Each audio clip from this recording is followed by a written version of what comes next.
ద్రాక్ష రైతులందరికీ నమస్కారాలండి. ఈరోజు మనం ద్రాక్ష పంట గురించి తెలుసుకుందాం. అలాగే ద్రాక్షలో మనం వేసవి కత్తిరింపులు, అలాగే శీతాకాలం కత్తిరింపులు, దాన్ని ముద్దు కత్తిరింపులు అంటారు, పండ్ల కత్తిరింపులు అంటారు, ఎరువుల యాజమాన్యం, అలాగే న్యూట్రియన్స్ లోపము, అలాగే మనం వేసవి కత్తిరింపులో మనము డ్రిప్ ద్వారా ఎటువంటి ఎరువులు వదలాలి, అలాగే వీటిలో వచ్చే యాంత్రక్నోజు, డౌనీ మిల్లియు, బూడిద, అలాగే వీటిలో వచ్చే వివిధ రకాల పెంకు పురుగులు, తామర పురుగులు, పిండి నల్లిని మనం ఎలా నివారించుకోవాలి ప్రతి ఒక్కటి చెప్తానండి. మీరు అలాగే వీటిలో వచ్చే కాండం తొలుచు పురుగు, లద్దె పురుగులు, అలాగే వీటిలో వివిధ రకాల హైబ్రిడ్లు మనకు ఎకరాకి ఎన్ని అవుతాయి ప్రతి ఒక్కటి చెప్తానండి. మీరు వీడియో ఎండ్ వరకు చూడండి. ప్రతి ఒక్క ద్రాక్ష రైతు మీరు తెలుసుకోవాలండి ఈ విషయం. ప్రతి ఒక్కటి మెథడ్ చెప్తానండి దీంట్లో. మీరు వీడియోని ఎక్కడ స్కిప్ చేయొద్దు. స్కిప్ చేస్తే మీ కటింగ్లు ఎలా చేసుకోవాలనేది మీకు కన్ఫ్యూజ్గా ఉంటుంది. ఓకే, ప్రపంచంలో ఇష్టపడే పనుల్లో ద్రాక్ష ఒకటండి. ఎందుకంటే దీన్ని ఆరోగ్య ప్రసాదిగా ఉపయోగిస్తారు. అలాగే దీన్ని వైను, జ్యూసు, అలాగే ఎండు ద్రాక్ష కూడా డ్రై ఫ్రూట్గా కూడా దీన్ని ఉపయోగిస్తారు. వీటిలో కాల్షియము, ఐరన్, భాస్వరం ఎక్కువ, అలాగే B1, B2 విటమిన్లు ఎక్కువగా ఉంటాయండి. అలాగే మనకు జీర్ణక్రియ, అలాగే కిడ్నీలు బాగా పనిచేయడానికి ఈ ద్రాక్ష రసం కూడా మనకు ఎక్కువగా ఉపయోగపడుతుంది. అలాగే ఇవి క్యాన్సర్ వ్యాధులు కూడా రాకుండా మనకు కాపాడుతుందండి. ఓకే, ఈ వాతావరణం అంటే మనకు పంట పూత దశలో కానీ పండ్లు పాకానికి వచ్చే దశలో మనకు వర్షాలు పడని ప్రాంతాల్లో ఇది బాగా అనుకూలంగా పెరుగుతుందండి. అలాగే నేల pH వచ్చి మనకు 6.5 నుంచి 7 మధ్య ఉంటే మనకు మొక్క ఎదగడానికి ఆస్కారంగా ఉంటుంది. కావున పాల చౌడు, కార చౌడు, ఉప్పు నేలలో మనకు అధిక సున్నం గల నేలలో ఇవి దీనికి పనికిరావండి. నీళ్ళు pH కూడా మనం ఈ ద్రాక్షలో ముఖ్యంగా ఇంపార్టెంట్. ఈ నీటి pH కూడా మనకు 6.5 నుండి 7.5 వరకు, 6.5 నుంచి 7.5 వరకు ఉండాలండి. దీంట్లో మనకు క్లోరైడ్ అనేది 4 ml లీటర్ల కంటే తక్కువ ఉన్నట్లయితే మనకు ఆ నీళ్ళు అనేది ద్రాక్షకు మనకు అనుకూలంగా ఉంటుంది. అలాగే నాటే పద్ధతి వచ్చి మనకు నీరు బాగా ఉండే చోట్లయితే ఫిబ్రవరి, మార్చిలో మనకు 9x5 దూరంలో మనకు 9x5 దూరంలో వచ్చిన మొక్కలను మనం కత్తిరింపుల ద్వారా నాటుకోవాలా. కొంతవరకు సమత్యాగ భూముల్లో అయితే మనకు వేరు మూలాన్ని నాటి నుండి సెప్టెంబర్ నుంచి అక్టోబర్ నెలలో దాన్ని మనం వెజ్ గ్రాఫింగ్ పద్ధతిలో కావాల్సిన రకంగా అంటుకట్టుకోవాలి. అలాగే కట్టుకున్న మొక్కలు మనం నేరుగా నాటుకోవచ్చు అండి. అలాగే మన గుంతలు వచ్చి 60x60x60 సెంటీమీటర్లు. మనం డాగ్రిజ్ వేరు మూల నుంచి థామస్ లేడెస్ అంటుకట్టిన ద్రాక్షను మనం ఎక్కువగా సాగు చేస్తారు ఇక్కడ తెలంగాణ ప్రాంతంలో. కావున మనం గుంతలోకి మనం ఏమేమి వేసుకోవాలంటే, మనం గుంతకు 500 గ్రాములు సింగిల్ సూపర్ ఫాస్ఫేటు, అలాగే మైక్రో న్యూట్రియన్స్ మిక్సర్ 20 kg, అలాగే 20 kg పశువుల ఎరువు, అలాగే మనం చెదుల నివారణకు మనకు పోరేట్ గుళికలు 10 గ్రాములు మనం చెట్టు గుంతలకు వేసుకోవాలా. ఇలా వేసుకుంటే మనం నాటే పద్ధతి ఎలా ఉంటుంది. ఓకే, ఇప్పుడు మనం ముఖ్యంగా తీగలను పాకించే విధానం, అంటే దీన్ని మనం ట్రైనింగ్ అంటారు ఇంగ్లీష్లో. మనం తీగలను పాకించేదంటే దీన్ని తీగలను మనం వై పద్ధతిలో మనం పాకిస్తారండి. దీనివల్ల ద్రాక్ష మొక్కలు కత్తిరించడానికి, అలాగే మనకు పురుగుల మందులకు పిచికారేయడానికి, పండ్లు కోయడానికి అనుగుణంగా ఉంటుంది వై పద్ధతిలో తీగలను పాకిస్తే. ఈ వై పద్ధతిలో అయితే మన పందిరి పద్ధతి కన్నా అనుగుణంగా ఉంటుంది. బాగా దృఢంగా ఏపుగా పెరిగే తీగను ఎన్నుకోవాలా. ఎప్పుడైనా సరే మనం దానికి ఒక బొంగును లేదా ఒక కట్టిని మనము సపోర్ట్ ఇచ్చేసి పందిరి మీకు ఎక్కించేలా మనం ఆ తీగని ఆకు మొదల్లో వచ్చే చిగురు కొమ్మలు మనం తుంచాలా. ముఖ్యంగా మనం తీగపై పాకించే తీగను మన పందిరికి 15 సెంటీమీటర్ దగ్గరలో ఉన్నప్పుడు మనం కాండంను కొనను గిల్లాలి. ఆ 2 తీగలు వస్తే వాటిని ఎదురెదురుగా ఉండేటట్లు పందిరి ఇనుప తీగలపై పాకించాలా.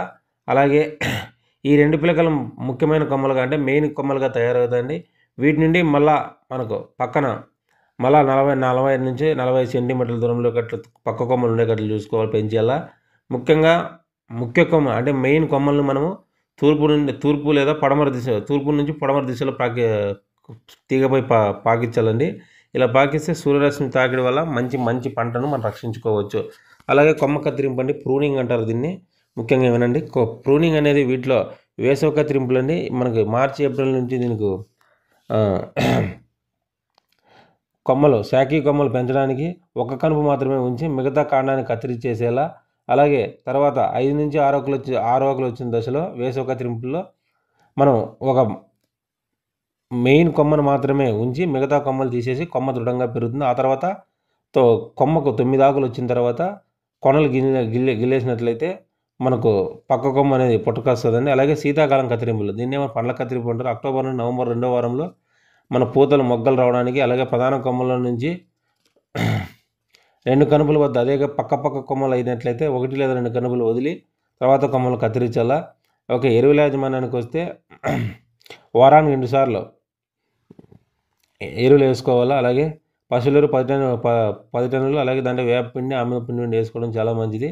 ఓకే, వేసవి కత్తిరింపులో మొక్క పెరుగుదల దశలో మనం నత్రజని 20%, అలాగే భాస్వరం 20%, అలాగే పూత మొగ్గ దశలో 31 నుంచి 60 రోజుల్లో 10% యూరియా, 40% భాస్వరం, పొటాష్ 10%. కొమ్మ బాగా బలిచినప్పుడు, అలాగే పూత మొగ్గ ఉన్నప్పుడు 61 నుంచి 120 రోజుల్లో 20% పొటాష్ వేస్తే సరిపోతుందండి. శీతాకాలం కత్తిరింపులు అదే పండ్ల కత్తిరింపులు అంటారు. దీని కొమ్మ పెరుగుదల దశలో 1 నుంచి 40 రోజుల్లో 20% నత్రజని, 10% భాస్వరం సరిపోతుందండి. పూత దశలో 41 నుంచి 70 రోజుల్లో 10% యూరియా, 20% భాస్వరం, 20% పొటాష్ సరిపోతుంది. పిందె పెరుగు దశలో 71 నుంచి 105 రోజుల్లో 30% నత్రజని, 20% పొటాష్ సరిపోతుంది. అలాగే పిందె అనేది బాగా మనకి పంట పాకానికి నుంచి లాస్ట్ కటింగ్ వరకు 106 నుంచి 130 రోజుల్లో 20% పొటాష్ సరిపోతుంది. తర్వాత కోత తర్వాత అంటే కాయలు కోసేసిన తర్వాత 3/10 నత్రజని 10%, భాస్వరం 10% పొటాష్ సరిపోతుంది. మనకు 10% అంటే నేను ఇప్పుడు పర్సెంటేజ్ చెప్పినండి, కేజీలు పక్కన అండి అంతా నేను చెప్పిండేది. నేను 20% అంటే 20 కేజీలు అని. ఓకే, నేను సిఫారు చేసినవన్నీ కేజీలు ఎకరాకు, నేను ఎకరా డోసే చెప్పానండి. ఓకే, అలాగే వీటిలో వచ్చే న్యూట్రియన్స్ లోపం అండి. దీని లోపం వచ్చి ముఖ్యంగా మనకు జింక్ లోపం అనేది మనకు ముఖ్యంగా కనపడుతుంది. దీనివల్ల లేత ఆకులు చిన్నగా ఉండి సన్నగా ఉండి మనకి ఈనెలు పత్రరంధ్రానికి కోల్పోయి ఆకులు తొడుములు వెడల్పుగా తయారవుతుంది. ద్రాక్ష గుత్తుల్లో మనకు పాకారాని పండ్లు అదే పాకారాని కాయలు ఎక్కువ ఏర్పడుతుంది. దీని నివారణకు 2 గ్రామ్స్ సల్ఫేట్, జింక్ సల్ఫేట్ను లీటర్ నీటిలో కలిపి స్ప్రే చేసుకోవాలి. మెగ్నీషియం సల్ఫేట్, దీని లక్షణాలు ముఖ్యంగా ఈనెలు మాత్రమే పచ్చగా ఉండి ఆకులు మిగతా భాగం అంతా పసుపు కలర్లో మారుతుంది. ఈ లోపం ఉన్నట్లయితే మనకు 2 గ్రామ్స్ మెగ్నీషియం సల్ఫేట్ లేదా 1 గ్రామ్ మెగ్నీషియం ఆక్సైడ్ను మనం కలిపి పిచికారి చేసుకోవాలి. అలాగే బోరాన్ లోపం, ఈ లేత ఆకులపై కనిపిస్తుందండి. దీనివల్ల ఆకులు వంకరగాను పెలుసుగాను తయారైతే పూల గుత్తులు అయితే ఎండిపోతాయి. ద్రాక్ష గుత్తులు గిడసబారి అంటే మనం డెవలప్మెంట్ కాకుండా పండ్లు కూడా తయారవుతాయి. దీని నివారణకు మనం 1 or 2 గ్రామ్స్ పర్ లీటర్ కలిపి స్ప్రే చేసుకోవాలి బోరాక్స్. అలాగే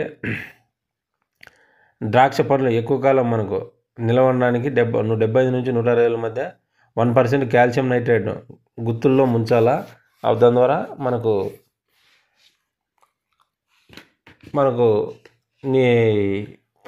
మార్కెటింగ్కి కూడా మనకు చాలా రోజులు నిలవడానికి ఉపయోగపడుతుంది.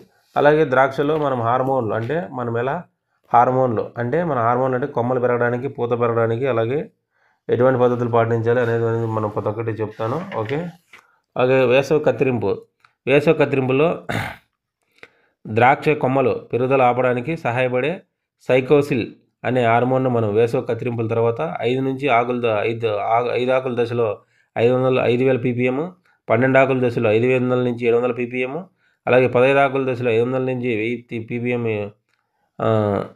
సైకోసిల్ ద్రావణాన్ని మనం పిచికారీ చేయాలి. ఒకవేళ మబ్బుతో కూడిన వాతావరణం సరిగ్గా ఉన్నట్లయితే ఒక పువ్వు మొగ్గలు మనకు ఇగులు రావడానికి వేసవి కత్తిరింపులైన 40 రోజు, అలాగే 50 రోజున 6BA అనే హార్మోన్ అనేది మనకు దొరుకుతుందని, దీని 10 ppm అనే 10BA 6BA హార్మోన్ అనే గ్రోత్ రెగ్యులేటర్ను 10 ppmను 40 రోజున యురాసిల్ 15 ppm పిచికారి చేయాలి, అంటే స్ప్రే చేయాలి. అలాగే శీతాకాలంలో కత్తిరింపుల తర్వాత ఈ కత్తిరింపు అయిన తర్వాత 2 రోజుల్లోపు మొగ్గ చిగురించడానికి మనకు హైడ్రోజన్ సైనమైడ్ 30 నుంచి 40 ml నీటికి, అలాగే వీటిని మనం ఇగురులో 2 నుంచి 3 కలుపుల మధ్య రాయాలండి. ద్రాక్ష గుత్తు పొడవుగా సాగడానికి మనకు జిబ్బర్లిక్ యాసిడ్ పూత మొగ్గలు చిలకపచ్చ రంగులో ఉన్నప్పుడు 10 ppm, అలాగే 5 రోజులకు 15 ppm, అలాగే 50% మొగ్గలు విచ్చుకున్న తర్వాత 40 ppmను ముంచినట్లయితే గుత్తులు మనకు వదులుగా వస్తాయి. అలాగే ఇంకా గుత్తెలో పిందె 3 నుంచి 4 మీటర్ల పరిమాణంలో ఉన్నప్పుడు 40 ppm 6 to 7 మిల్లీలీటర్ అంటే మనకి మిల్లీమీటర్లు ppm 6 ppm 40% ppm ఉన్నప్పుడు జిబ్బర్లిక్ యాసిడ్ మనకు 3 నుంచి 4 పిందెలు 3 నుంచి 4 మిల్లీమీటర్లు ఉన్న పిందె ఉన్నప్పుడు స్ప్రే చేసిన తర్వాత మనకు అలాగే పిండి 6 నుంచి 7 మిల్లీమీటర్లు ఉన్నప్పుడు 30 ppm మనం గుత్తులు ముంచాలి. ఈ దశలో ముంచినట్లయితే మనకు జిబ్బర్లిక్ యాసిడ్ బాగా పనిచేసి మనకు ద్రాక్ష కాయ పరిమాణం కూడా మనకు పెరగడానికి ఆస్కారంగా ఉంటుంది. అలాగే మనకు కటింగ్ ఎలా వచ్చినట్టు గుర్తుపెట్టుకుంటాం. ద్రాక్ష పండ్లు ముఖ్యంగా తీగపై పక్వానికి వచ్చినప్పుడు కాయలు కోస్తానండి. ఎందుకంటే పండ్లు కోసిన తర్వాత దాని పక్వ దశలో ఏ మార్పు రాదు. పిందె పడినప్పటి నుంచి పక్వానికి వచ్చే కాల వ్యవధి అనేది మనకు వాతావరణంపై ఆధారపడి ఉంటుందండి. సామాన్యంగా ద్రాక్ష గుత్తిలో చివరి పండు మెత్తగా తీయగా ఉంటే మనకు పంట గుత్తకు వచ్చినట్లు మనకు తెలుసుకోవాలి. అలాగే వీటిలో వచ్చే బ్రిక్స్ రీడింగ్ అంటారండి ద్రాక్షలో. ముఖ్యంగా ఈ బ్రిక్స్ రీడింగ్ అంటే మనం ముఖ్యంగా వీటిలో మనము కాయ స్వీట్నెస్ని మన 21 నుంచి 220 బ్రిక్స్ రాగానే మనము పూర్తిగా మన కాయను కోయడానికి ఆస్కారంగా ఉంటుంది. ముఖ్యంగా వీటిలో వచ్చే తెగుళ్ళు, వీటితో వచ్చే తెగుళ్ళు వచ్చి మనకు ఆంధ్రాక్నోజ్ అండి, పక్షికన్ని తెగులు, అలాగే బూడిద తెగులు, అలాగే డౌనీ మిల్లు, అలాగే వీటిలో వచ్చే పురుగులు వచ్చి పెంకు పురుగులు, త్రిప్స్, పిండి నల్లి ఇవన్నీ వస్తాయి. మనం కత్తిరింపులు చేసే 15 రోజుల ముందు 1% బోర్డో పేస్ట్ని మనం పూర్తిగా మొక్క తడిచే విధంగా స్ప్రే చేసుకోవాలా. అలాగే దాక్స్ తోటలో ఏమన్నా మనకు చెత్త కానీ, అలాగే మనం బాగా గడ్డి లేకోకుండా, అలాగే మొక్కలు ఏమైనా పిచ్చే కలుపు మొక్కలు ఏంటన్నా ఉన్నా కూడా, అలాగే మనకు కత్తిరించిన వెంటనే వేస్ట్ ఉన్నా కూడా మన తోటను బాగా క్లీన్ చేసుకోవాలా. అలాగే మనం తీగలు రాకోకుండా, అలాగే మనం ఎటువంటి చెట్లు పెరక్కోకుండా తోట చుట్టూ, అలాగే కత్తిరించే కొమ్మల ఆకులు కానీ ఎటువంటి రాలిపోయింటే అలాంటివి మన తెగుళ్ళు మనం రావడానికి ఆస్కారం ఉంటుంది. కాబట్టి మనం ఆ తోటనంతా మనం క్లీన్ చేసుకోవాలా. ఫస్ట్ మొట్టమొదటిగా మనం యాంత్రాక్నోజ్ గురించి మాట్లాడుతుంది. దీన్ని పక్షికన్ని తెగులు అంటారు.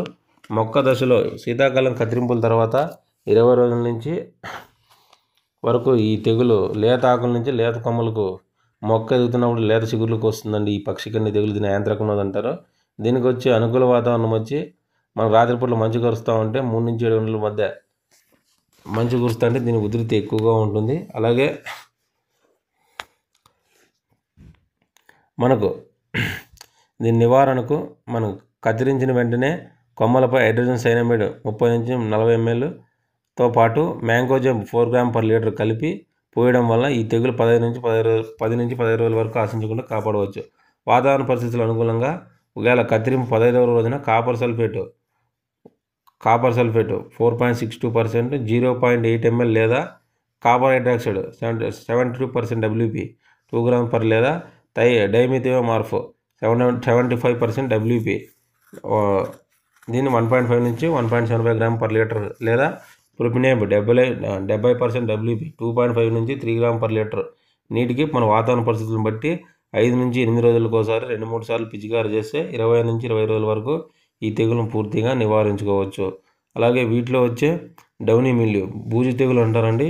ఇది 20 రోజుల నుంచి 60 రోజుల వరకు ఈ ఆకులను, అలాగే మనకు పూతలు, అలాగే మొగ్గలకు, ద్రాక్ష గుత్తులకు మనకు ఈ రోగం వచ్చే అవకాశం ఉంటుందండి.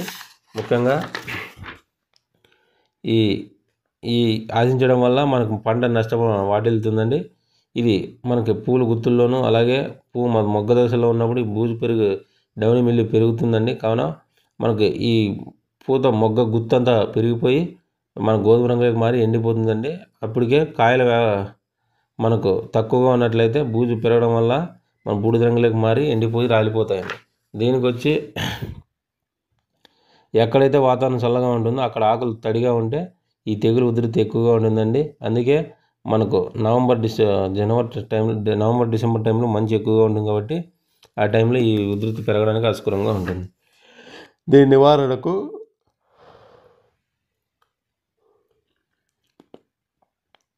వాతావరణ పరిస్థితులు బట్టి ఈ బూజు తెగులు ద్రాక్ష కత్తిరింపుల తర్వాత 20 రోజుల వరకు ఆశించదండి.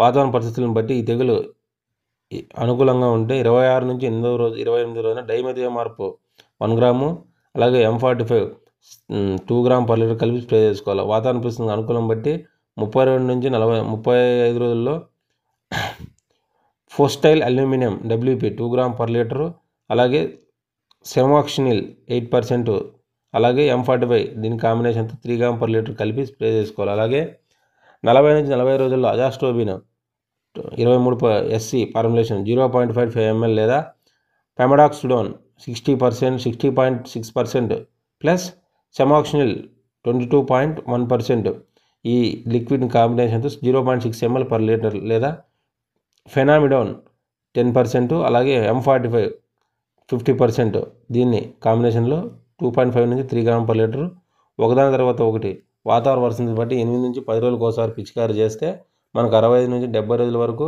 ఈ డౌని లేకుండా బూజు తెగులు రాకుండా సమర్థవంతంగా నివారించుకోవచ్చు. అలాగే వీటిలో వచ్చే బూడిద తెగులు, ఈ బూడిద తెగులు 30 నుంచి 40 రోజుల్లో వయసు కలిగిన ఆకులకు వస్తుందండి. 70 నుంచి 110 రోజుల వరకు కాయల వరకు ఇది ఆశించి నష్టం కలిగిస్తున్న బూడిద తెగులు పౌడరీ మిల్లు అంటారు. కొమ్మ కత్తిరింపుల తర్వాత 65వ రోజున 75వ రోజున hexaconazole 1 ml per litre, potassium bicarbonate 5 gram per litre, అలాగే tebuconazole 25 EC 0.75 ml per litre అలాగే కలిపి స్ప్రే చేసుకోవాలి. కత్తిరించిన 80 రోజుల రోజున myclobutanil 10% WP 0.4 gram per litre, అలాగే కత్తిరించిన 90 రోజుల నుంచి 105 రోజులకు trifloxystrobin 25% EC plus tebuconazole 50 EC దీన్ని 0.25 గ్రామ్స్ పర్ లీటర్ కలిపి స్ప్రే చేసుకోవాలి. 120 రోజున అజాస్ట్రోబిన్ 0.5 ml పర్ లీటర్ కలిపి స్ప్రే చేసుకుంటే ఈ తెగులు మనం చాలా సమర్థవంతంగా నివారించవచ్చు. అలాగే వీటిలో వచ్చే పెంకు పురుగులు, ఈ పెంకు పురుగులు అనేవి కీటకాల గురించి వస్తే మన పెంకు పురుగులు ఇవి శీతాకాలం కత్తిరింపుల తర్వాత బొడిపెలు ఉబ్బుతున్నప్పుడు ఈ పెంకు పురుగులు కొరికి తినడం వల్ల చిగుళ్ళు విచ్చుకోక చచ్చిపోతాయండి. దీని నివారణకు కత్తిరింపుల 5వ రోజున క్లోరోఫైరిఫాస్ 2.5 ml లీటర్ నీటికి కలిపి స్ప్రే చేసుకోవాలా. అలాగే 10 నుంచి 16వ రోజున ఇమిడాక్ super Confidor imidacloprid 0.4 ml super Confidor 0.5 ml per litre కలిపి స్ప్రే చేసుకోవాలా. 20 రోజుల వరకు ఈ పింగు పురుగులు మనకు ఆశించవండి కొడితే స్ప్రే చేస్తే. అలాగే ఈ త్రిప్స్ అనేది మనం ముఖ్యంగా వీటిలో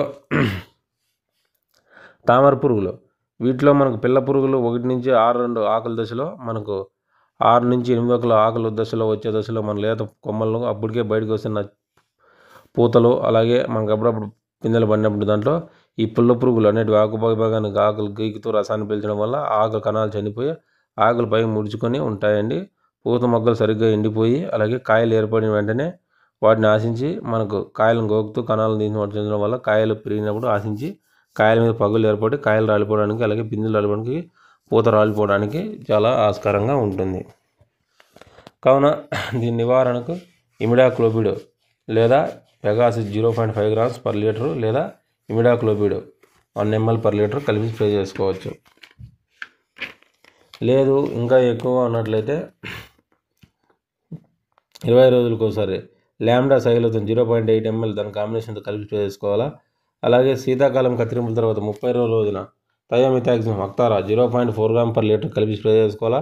35వ రోజు నుంచి 40 రోజుల్లో ఫిప్రోనిల్ 80% WG 0.15 గ్రామ్స్ 0.2 గ్రామ్స్ కలిపి స్ప్రే చేసుకోవాలి. 50వ రోజున స్పైనోసాడ్ డెలిగేట్ 0.25 ml లీటర్ కలిపి స్ప్రే చేసుకోవచ్చు. అలాగే ఇంకోటండి వీటిలో వచ్చే పిండి ముఖ్యంగా ఈ పిండి అనేది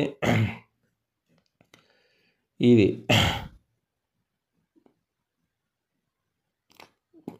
పిండి అనేది గుడ్లు చీమలు మోసుకెళ్తూ ఉంటాయని ద్రాక్ష గుత్తుల్లో పెట్టడం వల్ల ఈ చీమలు మోసుకొని పోతాయండి పిండి గుడ్లు. దీనివల్ల పిల్ల పురుగులు మనకు ఈ ద్రాక్ష గుత్తుల్లో ఉండి రసం పీల్చడం వల్ల దానివల్ల ద్రాక్ష గుత్తులు నాశనం అవడానికి ఆస్కారంగా ఉంటుంది. కావున చీమలు మొక్క కాండం ఎక్కోకుండా 2 అడుగుల దూరంలో కాండంపై ఉన్న బెరడును 3 నుంచి 4 ఇంచుల మందంలో చుట్టూరా 10 రోజులకు ఒకసారి మెథల్ పారిజాన్ పౌడర్ కానీ లేకుంటే క్లోరోపైరిఫాస్ పౌడర్ కానీ పోయడం వల్ల చీమలు ఎగబాకోకుండా అరికట్టుకోవచ్చు. అలాగే ద్రాక్ష తోటలో కాండం మీద పెరిగే కొమ్మలను కూడా వెంబడే తీసేస్తూ ఉండాలి. చీమల ద్వారా కాండం ద్వారా అరికట్టబడితే పందిరికి వేసిన స్టైర్ వైర్ల ద్వారా కూడా చీమలు పోకుండా స్టైర్ వైర్లు ఉన్న ప్రాంతాలను కలుపు మొక్కలు పెరగకోకుండా చూసుకోవాలా. లేకుంటే తీగల మీద కూడా అట్లే పోతాయి. చీమలు ఎగబాకుండా చేయడం వల్ల పిన్నెలని సమర్థవంతంగా నివారించవచ్చు. ఏదో ఒకవేళ పొరపాటున ఒక పిన్నెల నష్టాన్ని గమనించినట్లయితే థయోమిథాక్సిమ్ 25% 0.5 గ్రామ్ పర్ లీటర్, అలాగే imidacloprid 75 WG 0.08 gram per litre నీటికి 10 రోజులకు ఒకసారి పిచికారీ చేసినట్లయితే మనం పూర్తిగా పిన్నెలను నివారించుకోవచ్చు. పిన్నెలకు ఎప్పుడైనా స్ప్రే చేసేటప్పుడు మనం డాండోస్ కానీ అలాగే shampoo water compulsory must and షుడ్గా వాడుకోవాలి. అలాగే వీటిలో వచ్చే లద్దె పురుగు, ఈ లద్దె పురుగు అనేది వీటి ఉధృతి నవంబర్ నుంచి మార్చి నెలలో ఎక్కువగా ఉంటుందండి. ఇవి కాయలను కత్తిరిస్తాయి, కాయలకు రంధ్రాలు చేస్తాయి. వీటి నివారణకు పొగాకు లద్దె పురుగు గుడ్లు సమాధానం గుర్తించాలి. అలాగే కొమ్మల చివరి భాగాలను తుంచాలి. లద్దె పురుగులను చేతితో ఏరువేయాలి లేదా లింగార్షక బుట్టలను పట్టేసి లేదా కొరాజన్ మనము 0.5 ml పర్ లీటర్ కలిపి స్ప్రే చేసుకుంటే మన లద్దె పురుగు మనం పూర్తిగా నివారించుకోవచ్చు. అలాగే కాండం తొలచు పురుగు, దీని ఉధృతి జూలై నుంచి ఏప్రిల్ మాసాల్లో మనకు ఎక్కువగా ఉంటుంది. దీనివల్ల మొక్కలు బలహీనపడి కాపు తగ్గి దీని నివారణకు జూలై ఆగస్టులోని సెప్టెంబర్ నెలలో మొక్క మీద ఉన్నట్లయితే మార్చి ఏప్రిల్ మాసాల్లో ఈ పురుగులు రంధ్రాలు చేసిన రంధ్రాల్లో డైక్లోరోపైరిఫాస్ కానీ పెట్రోల్ కానీ ఆ రంధ్రాల్లోకి వేసినట్లయితే కాండం తొలచు పురుగు దానిలో ఆ రంధ్రంపై అల్యూమినియం ఫాస్ఫేట్ సగం బిళ్ళ పెట్టి మట్టితో కానీ ఆ బొక్కను బూడిచేసి లోపల క్లోరోపైరిఫాస్ లిక్విడ్ వేసి మనం బొక్కను బూడిచేస్తే లోపల పురుగు మనకు చనిపోయే ఆస్కారంగా ఉంటుంది. అలాగే వీటిలో వచ్చే మంచి ఎండు ద్రాక్ష తయారీకి ఉపయోగించే పాటించవలసిన సూచనలు, ముఖ్యంగా ఎండు ద్రాక్షలు అయితే 14% తేమ తక్కువగా ఉండేట్లు చూసుకోవాలి. లేకుంటే నిలువ సమయంలో వాటి రంగు మారుతుందండి. కాయలు చిన్నగా ఉండి వాటిలో నీరు తక్కువగా ఉంటే మంచి ఎండు ద్రాక్ష తయారవుతుంది. అందుకే జిబ్బర్లిక్ యాసిడ్ ద్రాక్ష తోటలో తక్కువ మోతాదులో ఉపయోగించుకోవాలి. అలాగే సామాన్యంగా 4 కేజీలు ద్రాక్షకు 1 కిలో ఎండు ద్రాక్ష తయారవుతుందండి. కావున ఇళ్ళల్లో మనం ఎండు ద్రాక్షను కూడా తయారు చేసుకోవచ్చు. ఎండు ద్రాక్షను 400 గేజ్ ఎల్డీపీ సంచుల్లో 4 సెంటీగ్రేడ్ల వద్ద నిల్వ చేసుకోవాలి. అలాగే ద్రాక్ష రకాలు అలాగే వాటిని ఏ నెల మనకి ఎకరాకి ఎన్ని టన్నులు వస్తాయనేది మనం పూర్తిగా చెప్దాము, మీరు పూర్తిగా వినండి. అలాగే వీటిలో నీటి యాజమాన్యం గురించి కూడా చెప్తాను, వినండి. ఓకే, ఈరోజు మన రకాల గురించి చెప్పుకుందాం. రకము, దిగుబడి, ముఖ్య లక్షణాలు. మన రకం పేరు థామ్సన్ సీడ్లెస్ వాటిక్లోన్స్ అయిన సోనాకా తాప్ ఎన్ గణేష మాణిక్ చమ్ అనే రకం ఎకరాకు 8 నుంచి 10 టన్నులు. గింజలేని పచ్చ రకం అండి, తినడానికి మరియు ఎండు ద్రాక్ష తయారీకి ఉపయోగపడుతుంది. పక్వానికి వచ్చిన తర్వాత ద్రాక్ష గుత్తులు లేదా పసుపు రంగు నుంచి బంగారు వర్ణంలోకి ఉంటాయి. దీనిలో చక్కెర % 20 నుండి 22% ఉంటుంది. ఆమ్లం వచ్చి అంటే యాసిడ్ వచ్చి 0.5 నుండి 0.6 వరకు ఉంటుంది. ఇంకో రకం అండి అనబ్ ఇషాహి వాటిక్లోన్ దిల్కుష్ అనే రకం అండి, 20 నుంచి 26 టన్నులు వస్తుంది ఎకరాకు. గింజ పచ్చ ద్రాక్ష గుర్తులన్నీ కలిగి ఉంటుంది. మధ్యస్థ పొడుగుగా ఉంటాయి. తోలు గుజ్జుకు అంటుకొని ఉంటుందండి. గుజ్జు వరుసగా ఉంటుంది. దీనిలో చక్కెర శాతం తక్కువ ఉంటుంది, 14 నుంచి 16% వరకు ఉంటుంది. ఆమ్ల శాతం వచ్చి 0.5 నుంచి 0.6% ఉంటుంది. రెడ్ గ్లోబ్ అనే రకం అండి, 18 నుండి 20 టన్నులు అయితే ఎకరాకు. గింజలు ఎర్రటి తినే రకం అండి. ఇది కూడా ద్రాక్ష పండు పరిమాణం పెద్దగా, గుజ్జు పలుసనైనగా ఉంటుందండి. పక్కాను రావడానికి కత్తిరింపుల ద్వారా 140 రోజులు పడుతుందండి. కత్తిరింపులు రావడానికి పంట పక్వాన్ని రావడానికి 140 రోజులు పడుతుందండి పండగ. రెడ్ గ్లోబ్ అనే రకం. ఇంకో రకం వచ్చి రిజామత్, ఇది వచ్చి 18 నుంచి 20 టన్నులు అవుతాయండి మనకు. ఇది చూడడానికి రెడ్ గ్లోబుల్ లాగే ఉంటుంది, కానీ గుజ్జు నెలలాగా ఉంటుందండి. దాదాపు ప్రతి సంవత్సరం దిగుబడినిస్తుందండి. ఇది ప్లేమ్ సీడ్లెస్, ఇది వచ్చి 8 నుంచి 9 టన్నులు అవుతుంది ఎకరాకు. గింజలు ఉండవండి, ముదురు గులాబీ రంగులో తినడానికి మంచి నాణ్యత గల రకం అండి. దీని గుజ్జు తీయగా ఉంటుంది, పండు గుండ్రంగా ఉంటుందండి. దీనిలో చక్కెర శాతం వచ్చి 20 నుండి 22%, ఆమ్ల శాతం వచ్చి 0.3 నుండి 0.5% ఉంటుంది. శరద్ సీడ్లెస్ అనే రకం 8 నుంచి 10 టన్నులు అవుతుందండి ఎకరాకు. ఇది మనకు క్రిస్మస్ చర్చి నుంచి వచ్చిన క్లోనల్ సెలక్షన్ పండు నీళ్ళు నుంచి నలుపు రంగులో తీసి తినే ద్రాక్ష రకం అండి. గుజ్జు పెలుసుగా ఉంటుంది. పక్వాన రావడానికి కత్తిరింపుల ద్వారా 120 రోజుల వరకు పడుతుందండి. అలాగే A18/3 10 నుండి 12 టన్నులు అయితే ఎకరాకు. ఇది గింజలేని ఉన్న తినే ద్రాక్షలు, నల్ల ద్రాక్షల్లో ఇదో రకం అండి. 10 సంవత్సరం దిగుబడి ఇస్తుంది. ఈ రకంతో నల్ల ఎండు ద్రాక్షను కూడా తయారు చేస్తారు. బెంగళూరు బ్లూ ఇది వచ్చి 10 నుండి 11 టన్నులు అవుతుందండి ఎకరాకు. గింజల రంగు కలిగి ఉంటుంది. ఇది జ్యూస్కి ఉపయోగపడుతుందండి. దీనిలో చక్కెర శాతం 16 నుండి 18% ఉంటుంది. అలాగే ఆమ్ల శాతం వచ్చి 0.8 నుండి 1 వరకు ఉంటుంది. రసం శాతం వచ్చి ఎక్కువ రసం కలిగిన రకాలు ఇదొకటి 70 నుండి 75% ఉంటుంది. అలాగే పూసా నవరంగ్ ఇది వచ్చి 9 నుంచి 10 టన్నులు అవుతుంది ఎకరాకు. దీని రకం క్యారెక్టర్ వచ్చి గింజ నీలం రంగు గల సంకర జాతి రకం అండి. దీనిలో రంగు నాణ్యతంగా ఉంటుంది, రసానికి అనువైనంగా ఉందండి. రసం పర్సెంట్ 60 నుండి 70% ఉంది. ఆమ్ల పర్సెంట్ 0.7 నుండి 0 వరకు ఉంటుంది. అలాగే జిన్ పాండెల్, షిరాజ్, కాబర్నెట్, సావిగానన్ ఇది 7 నుంచి 10 టన్నులు అవుతుంది ఎకరాకు. గింజలు వచ్చి ఎరుపు రంగు గల రెడ్ వైన్ తయారుకు ఉపయోగపడుతుందండి, మందుల తయారులో ఉపయోగిస్తారు. అలాగే చైనీన్ బ్లాంక్ ఇది 7 నుంచి 10 టన్నులు అవుతుంది. ఇది వైట్ మందు వైన్ తయారీకి ఉపయోగిస్తారు. ఇంకోటండి, ద్రాక్ష పెరుగుదల దశలో మనం నీళ్ళు ఎన్ని లీటర్లు వాటర్ వదలాలా, ఓకే. మనం అలాగే డ్రిప్ ఫర్టిగేషన్ ఎలా వేయాలి.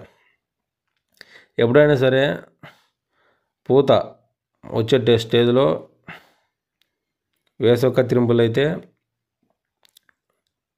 20% 20 కేజీలు డ్రిప్లో యూరియా, 20 కేజీలు భాస్వరము, అలాగే కొమ్మ ముదిరిపోయినప్పుడు 20% పొటాష్ సరిపోతుందండి 60-120 రోజులు. అలాగే పూత దశలో, పిందె దశలో, పంట పక్వ దశలో, కోత వరకు ఉండే మనం వచ్చి పూత దశలో అయితే 10 నుంచి 10 కేజీలు యూరియా, 20 కేజీలు భాస్వరం, 20 కేజీలు పొటాష్ సరిపోతుంది. పిందె దశలో 30 కేజీలు యూరియా, 20 కేజీలు పొటాష్ సరిపోతుంది. పిందె నుంచి కాయ కటింగ్ వరకు 20 కేజీలు ఎకరాకు మనకు పొటాష్ సరిపోతుంది. అలాగే కోత తర్వాత 10 కేజీలు యూరియా, పొటాషు, భాస్వరం మనకు డ్రిప్లో వదిలితే సరిపోతుంది. అలాగే మన మొత్తం మోతాదు వచ్చి ఎకరాకు వచ్చేంటే 200, మన పంట అయిపోయేదానికి ఎంత కేజీలు వదలాలంటే 200 కేజీలు యూరియా, అదే నత్రజని, 100 కేజీలు భాస్వరము, 200 కేజీలు పొటాషు మనం మొత్తానికి ఇన్ని కేజీలు మనము వదలాలి డ్రిప్లో. అలాగే వీటిలో ముఖ్యంగా పద్ధతికి వస్తే ద్రాక్ష పెరుగుదల దశలో మనకు రోజుకి నీరు ఎన్ని ఇవ్వాలా, అందరూ ఎన్ని లీటర్లు ఇవ్వాలి, ఓకే. వేసవి కత్తిరింపుల తర్వాత కొమ్మ పెరుగుదల దశలో 1 నుండి 40 రోజుల్లో మళ్ళీ నీళ్ళు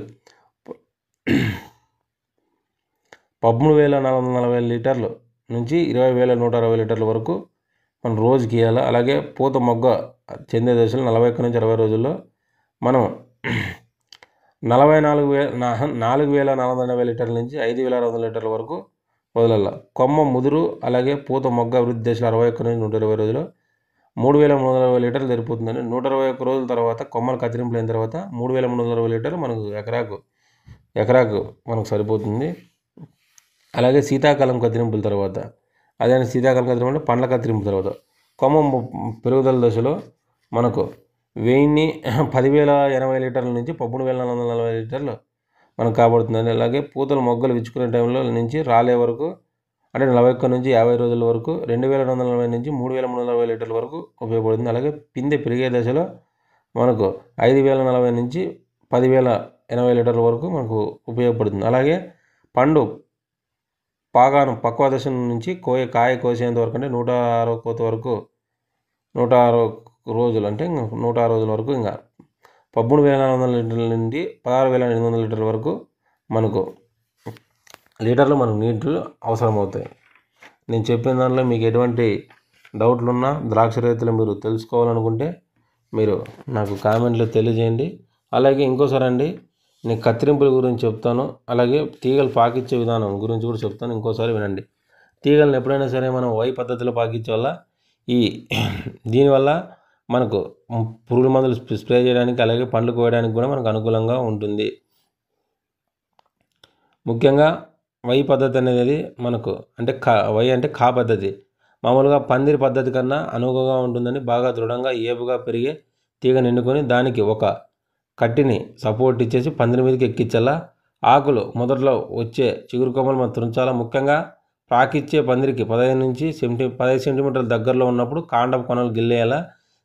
ఈ 2 తీగలు వస్తే ఒకవేళ ఎదురెదురుగా ఉండేటట్లు చూసి పందిరి ఇనుప తీగలపై పాకించాలా. ఈ 2 పిలకలు ముఖ్యమైన కొమ్మలుగా తయారవుతాయండి. వీటి నుండి మరలా వచ్చే 40 నుంచి 40 సెంటీమీటర్ల దూరంలో కొమ్మలు పెంచుకోవాలి. ముఖ్యంగా ముఖ్య కొమ్మలను ఎప్పుడైనా సరే తూర్పు పడమర దిశల్లో మనం పాకించడం వల్ల మనకు సన్లైట్ తాకిడి నుంచి మన పంటను బాగా రక్షించుకోవచ్చు. అలాగే వీటిలో వచ్చే ప్రూనింగ్ కొమ్మ కత్తిరింపు అనేది మోస్ట్ ఇంపార్టెంట్ అండి. వీటిలో మనకు వచ్చి మొద్దు కత్తిరింపులు అంటారండి, అదే వేసవి కత్తిరింపులు అంటారు. మనం మార్చి నుంచి ఏప్రిల్ నెలలో మనము కొమ్మలను మనం కట్ చేస్తాము. అంటే ఒక కనుపు మాత్రమే ఉంచి మిగతా కాండాన్ని అంతా కట్ చేస్తారు. తర్వాత 5 నుంచి 6 ఆకులు వచ్చిన దశలో మనం ఒక బలమైన కొమ్మలు ఉంటే ఒక కొమ్మను ఉన్నించి మిగతా కొమ్మలన్నీ తీసేస్తాము. కొమ్మ దృఢంగా పెరుగుతుంది. ఆ తర్వాత ఆ కొమ్మకు 9 ఆకులు వచ్చిన స్టేజ్లో మనం కొనలు గిచ్చేసినట్లయితే అంటే పైన ఇగులు గిచ్చేసినట్లయితే మనకు పక్క కొమ్మ అనేది మన పుట్టకొస్తుందండి. అలాగే శీతాకాలం కత్తిరింపులు అంటే పండ్ల కత్తిరింపులు. ముఖ్యంగా ఈ పండ్ల కత్తిరింపుల్లో వచ్చే అక్టోబర్ నుంచి నవంబర్ 2వ వారంలోపు ఈ పూత మొగ్గలు రావడానికి, అలాగే మనకు మెయిన్ కొమ్మలో ముడి తర్వాత దగ్గర 2 కనుపుల వద్ద అంటే 2 ఇగుర్లు వచ్చే దగ్గరనే మన కనుపులు అంటారండి. పక్క కొమ్మలు అయినట్లయితే 1 లేదా 2 కనుపులు వదిలేసి తర్వాత కొమ్మలు కత్తిరించాల. అలాగే ఎరువుల యాజమాన్యానికి వస్తే 10 టన్నుల పశువుల ఎరువు, 1 టన్ను వేప పిండి, ఆముదం పిండి వేసుకోవడం చాలా మంచిదండి. ముఖ్యంగా నేను చెప్తున్నాను. అలాగే